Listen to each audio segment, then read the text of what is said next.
Tonight's episode of TWITS is brought to you by Frost Brew Coors Light.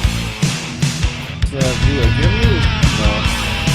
Is that a new license plate on your fridge, or have all three of those always been there?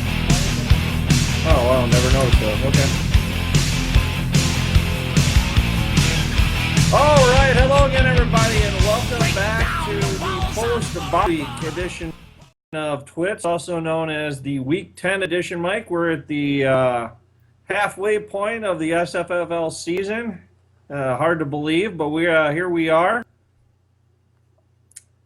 Time flies, thunderstorms up in Minnesota today, big lightning and stuff, so it's a November to remember up here. It's either been 65 and sunny or raining, so it's kind of crazy. Did you guys get a bunch of rain?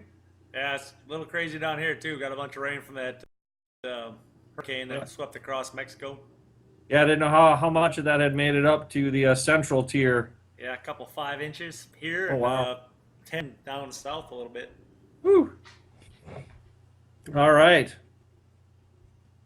Well, let's, Mike, start out the usual way, taking a look at the weekly rewind tonight, presented by a New Belgium product called Accumulation, Mike. This is the White India Pale Ale.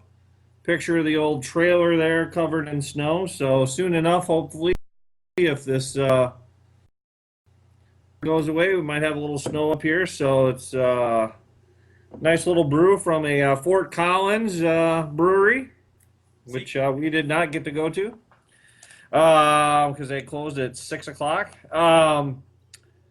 All right, Mike, well, let's take a look at the weekly rewind. Last week had the usual 5 supple matchups.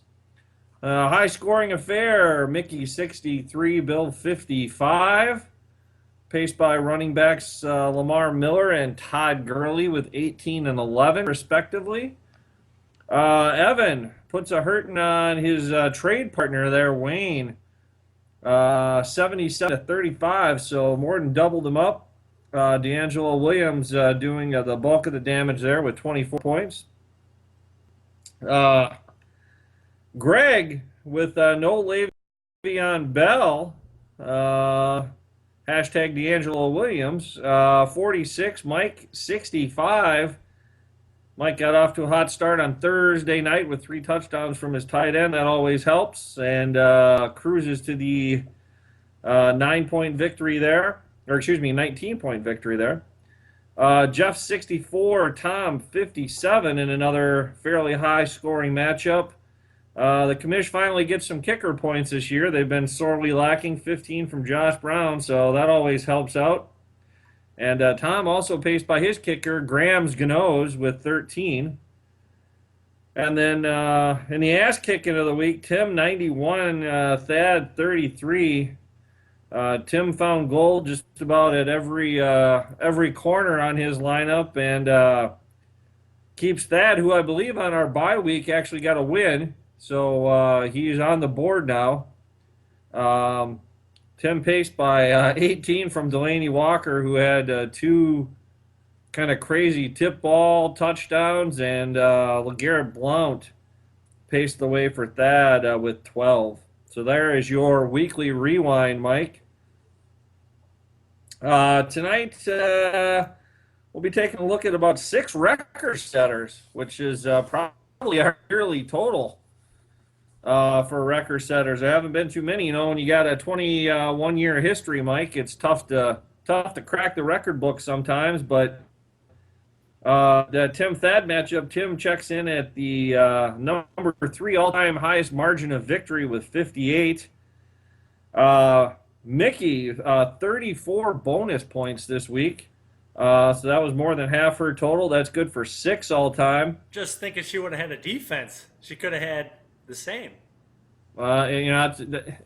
Interesting thing to note here, Mike. She actually picked up a defense, the Giants, and forgot to put them in the starting lineup. So the Soundermans this weekend had a debacle with that because I forgot to put in Antonio Gates and left Gary Barnage in, and then I won't say it's a debacle. It worked out okay, but Yeah, after watching the Packers offense for the past 3 weeks, I decided to pull Rodgers, and fortunately for me, Roethlisberger wasn't too awful. He combined for about 400 yards, Andrew Jones, and had a couple of touchdowns and a 2-point conversion, so it was okay. But definitely, I made the wrong move there. So all the Saunders and mismanagement is now over, hopefully. So um, all Suffle owners combined for 67 tight end points, good for sixth all time. Um, the 91 points scored by Tim, good for ninth place all time in the Suffle. And then, Mike, your aforementioned Tyler Eifert outburst on the Thursday Nitro, good enough. 20 points from TE. TE, the TE. Huh. Gets you ninth place all time with those 20 points. So, good work. Nice. All right, Mike. What do we have coming up on tap? Sondo, this week's On Tap brought to you by Freetail Rye Wit. I like the sounds of that. Yep, out of San Antonio, Texas. So if you like wit beers and a little rye, I don't know if it's a rye malt in there or something, it tastes really good. It's our alt. It's no alt, no. Oh, and in your spotlight matchup, once again, my paints. Going against Tom's Brixton Skies is the only the only matchup with two winning records. It didn't bode well for me a couple of weeks ago when I lost the last time that happened. And it doesn't look like it's going to bode well for me this time either, with Tom leading the way at 1,268 points to my 1,147, and the series 16-11, winning 4 of 5. He actually scored 80 against me in week 1 of 2012. Let's hope we can turn this around. Mm-hmm. Next up on the docket, Brooklyn Bill, Dorothy Mantooth at 4 and 5, 515 points against Wayne Bago, with a hell of a record at 7 and 2 and 492. All-time points go to Wayne in this one, 443 to 406, but Bill leads the series 4-3. Wayne has won 2 of the last 3 matchups though, so this is the game to watch, I think. And I'll be tuned in. Next, we have the Sunday Fun Day bunch. Tim Cranky Pants, 3 and 6, 507 points, going against Jeff Leahy's Legion of Doom, 7 and 2 on the year with only 8 more points than Tim at 515. But all time, you do lead that 1625 to 1497, and the series 24 to 15, winning 3 of the last 4, which sounds like about what your record is. Was that about 75%? Well, it's tough to get too far to someone in points if they're going to put up damn near 100 points last week. So See? I'm glad I'm still ahead of them. And then Greg ain't nobody got time for that at 2 and 7, 459 against Evan, the Minnesota Vikings. Not quite the record of his namesake, but 4 and 5 with 469 points. Greg leads at all-time points 1705 to 1530, and the series 27 to 15, winning 9 of the last 11. Evan, where are you? And rounding out the week, we have Mickey Crazy Mom, 5 and 4, 488 points against Thad the Brick Walls, who did not let one through a couple weeks ago, like you said, at 1 and 8 with 394 points. But Mickey leads at all-time points, 1611 to 1557. Ooh, that does lead the series though, 22 to 21. Will Mickey tied up this week? She has won 3 of the last 3 matchups this far, so if she can make it 4, we'll be all tied up. You are correct. That is your what's on tap. All right, Mike. Well, let's take a look at what's in the box. Taking a look at the weekly box scores here. A couple of things to note here, Mike. To Tom and I's matchup, I noticed something kind of interesting. Both my place kicker and quarterback scored 15 points each, and both Tom's quarterback and place kicker scored 13 points each. So, a couple of questions for you, Mikey. In Suffle history, how many times do you think it's happened where a quarterback and a place kicker have both been 15 or higher in a given week? Good thing I'm wearing my Suffle hat today. They've both been 15 or higher. I'd have to say probably 78. Ooh, you're giving too much credit to the Shuffle. Only 18 times, Mike. It's only happened 18 times. Those teams a combined 16-2 for almost a 90%, 89% win percentage. Mike, the case where the place kicker and quarterback have both been over 13, that is more in your wheelhouse, Mike. That's happened 73 times. Maybe you misheard me. Gotcha. And that's good for about an 80% clip. So if you drop 2 points on each of those, you lose about 10% off your chances of winning. Holy crap. And then the other thing to note here, Mike, Tim Boncher becomes the first owner in Shuffle history to have both his wide receivers over 14 points, 14 or higher, and his tight end with 18 or more. Woo. So first owner ever to do that. So congratulations. So my answer is 0. It's happened 0 times. Well, it's happened once now. Yeah. History. In history. Well, it depends upon how you define history, Mike. See. All right, Mike. What do we have now? That's up to you. Well, we were talking about having a new segment. We've doled out all the hugs we can dole out. We're all out. Yeah, we're hugged out. You know what, though? I think you already started this couple segments ago. I was going to ask you if you're going on a caterwaul when you're discussing the missing of the defense and the putting Aaron Rodgers on the bench. I can definitely start there, but I'll tell you where I'm going to end tonight, Mike, on the Commission's Caterwaul. At Commission's Caterwaul is Andy Newdog. I know you watch the podcast, and I'm getting sick and tired of watching my team give up 500-plus yards a game. How did Carolina defenders, Mike, you've never heard of, end up with 30-yard pushes and no one around? Can you tell me? So, John Capers, get your crap together or pack up and get out of town. That's my Caterwaul. If it happens against Detroit, look for they hung someone's dog in effigy after Lombardi. I can't remember what his name was. There's gonna be similar stuff going on in that town if they put up 600 yards. So we'll see Sunday from Lambeau, I believe, a noon kickoff for your Packers and Lions. All right, Mike. Well, let's look at the steals and heels for Week 9. Your beat presented by B-Town just got home. Steals and heels here. D'Angelo Williams, 22 points for the big steal of the week, plus 22. Cole Beasley, believe it or not, I did not know this, checks in with a plus 15. I didn't see that coming. No doubt. And then your boy Tyler Eifert, 15 points above prediction. So those are your big steals. Also of note, Carlos Williams, Delaney's Walker, and Jeremy Langford. Pretty much Tim's team. And then, Mike, your heels of the week, Melvin Gordon. I didn't realize his prediction was quite so high, but he was supposed to come in at about 11. I suppose with Brandon Oliver out, his number went up, but he only got you 2, so that's a -9. Jeremy Hill, -7. And I think he's been on this list about 8 out of 9 weeks. Eddie Lacy, -6. Ineffective Eddie.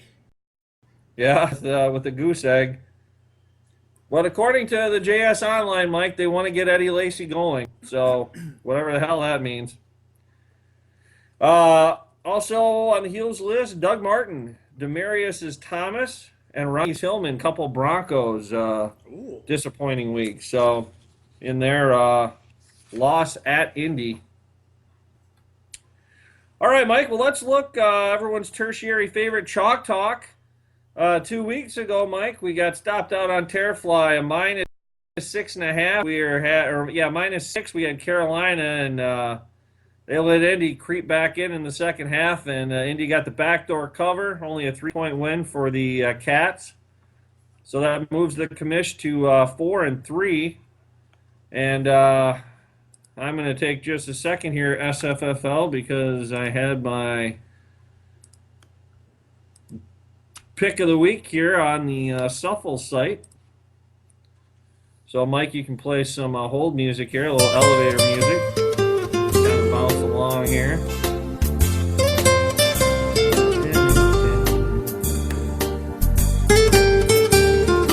It will not be the Packers. I know that. I can't remember who I picked, but teaser. What you don't want, Mike, in these podcasts is dead air. You know what I mean? Let's look. Where was it?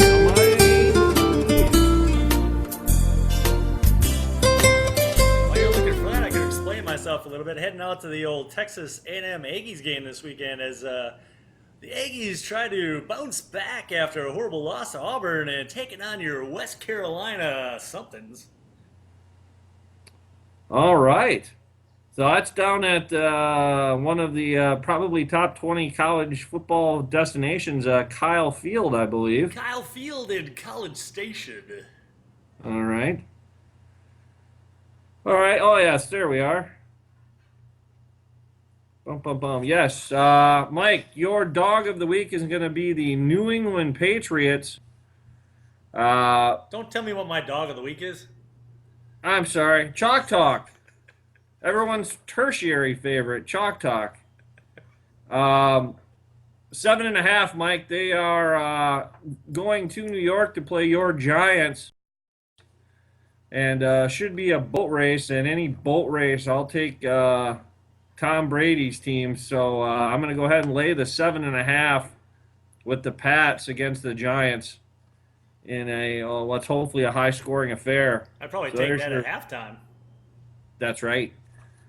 All right, Mike. Now let's get to that dog of the week. Mike, dog of the week, cooking along 5-2. Last time out, a outright win with, I believe, an outright win, Tampa over Atlanta, if I recall. Yes. 5-2 on the year. So what do you have for us this week? And let me just say, I put out there on the website last week to, everyone else throw your dogs of the week out there, see how you matched up. I didn't get any takers, so I'll just keep on going my own. Bunch of scaredy cats. Yeah, this this week's matchup, we got a couple of mammals, one heading from the south to the north, as Miami takes on your Philadelphia Eagles in that vaunted slip smelly offense, sorry. I don't think an eagle's a mammal. I don't know what it is. It's a bird. Okay, my bad. What about the fish? Anyway, I'm not looking for the Eagles to catch the fish. I'm looking for the dolphin to smash the Eagles, much like happened in your first Ace Ventura movie. So squish the fish or not squish the fish? Non-squish the fish. As your Miami Dolphins took on the Philadelphia Eagles in the Super Bowl, and it was all saved by Ace Ventura. But the Dolphins are coming in with getting 6.5 at the unfriendly confines in the city of unbrotherly love. The link. Yes, and I don't know. Chip Kelly's offense is just not doing it for me. They put up a couple points last week, but they just don't look good enough. And Miami can put up some points, and the defense is pretty good. So give me that 6.5 on the road, and I'll take it. That's your dog of the week. It's pretty good. Mike, I don't know if you, with your hat there, you might be able to go on the Wayback Machine here. I remember one time when I was living in Roseville, you brought to Casa de Sondo a Squish the Fish sign. Do you remember that? Yeah. Do you still have that sign? I don't know, and I don't know what the heck I got it either. Yep, I do remember that. Yep. Game of the week, Mike. Let's wrap up week 10 here. We've got a NFC West tilt. A big one here. The Cardinals, I believe, coming off a bye week. And maybe the Seahawks off a bye, too. I can't remember. I think both off a bye. Those two teams, Mike, are going to square off at CenturyLink Field. Not an easy place to play. Who do you like in that tilt? Yeah, and because of that home field advantage, I'm going to have to give it to Seattle, even though they haven't been playing that well this year. But, like you said, both coming off a bye. I got to give it to the home team. Pretty good defense. They can put up enough points. Arizona's going to have a tough time in that environment. So give me the home team, Seattle. Yeah, I'm going to have to go ahead and agree. Coming off a bye, I think they're going to be a little bit healthier and hopefully a chance to figure stuff out. This is about the time last year, I believe Seattle was hanging right around 500, and then they proceeded to rip off, I believe, 7-1 in the second half of the year to take the home field away from our beloved Packers. The one difference, I believe Carson Palmer also went out about this time last year, so obviously that hasn't happened. So I think this will be a closer matchup, but yes, I agree. Seahawks at home in a nail biter. I believe that's is that our Monday night game or Sunday night game? That is Sunday night, Mike. Sunday Nitro. And don't forget to tune in for that Houston-Cincinnati matchup on Monday night. Now, if this was the old school matchup with the Oilers and the Bengals from Riverfront Stadium, now that would be good stuff. But not the ideal Monday night matchup. I'm guessing they wish they could flex that sucker out. So, all right. Well, that wraps up week number 10 here, Mike. If you'd like to catch this episode or any past episodes, head on over to vh1classic.com or check out our YouTube channel. So until next week, we'll say goodnight, and we'll talk to everyone back here for week number 11. Adios. Adios.